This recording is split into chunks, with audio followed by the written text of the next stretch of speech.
ኮፕ 32 ወደ ኢትዮጵያ መጥቶ በኢትዮጵያ ምድር እንዲዘጋጅ የተወሰነበት ዋነኛው ምክንያት ኢትዮጵያ በግሪን ሌጋሲ ሪቨሮቿን በማጽዳት በክሊን ኢነርጂ አጠቃላይ ኢንቫይሮንመንት ላይ በምትከተለው ፖሊሲና ባስገኘችው ውጤት ዓለም ስራዋን ሬኮግናይዝ ለማድረግ ዓለም ስራዋን ለማበረታታት ኮፕ ወደ ኢትዮጵያ እንዲመጣ ወስኗል። ይህን ውሳኔ አድንቀን አክብረን የተቀበልን ሲሆን ከአፍሪካ ወንድሞቻችን ጋር በመሆን በዓለም ላይ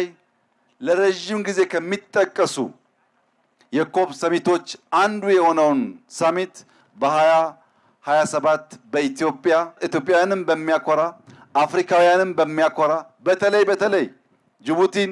ሶማሊያን፣ ኬንያን፣ ሳውት ሱዳንን በሚያኮራ መንገድ የምናዘጋጅ መሆኑን ያከበሩንን በማያሳፍር መንገድ የምንፈጽም መሆኑን እያረጋገጥኩ እንደዚህ ያለው ድል እንዲበረታ እንደዚህ ያለው ውጤት እንዲጠናከር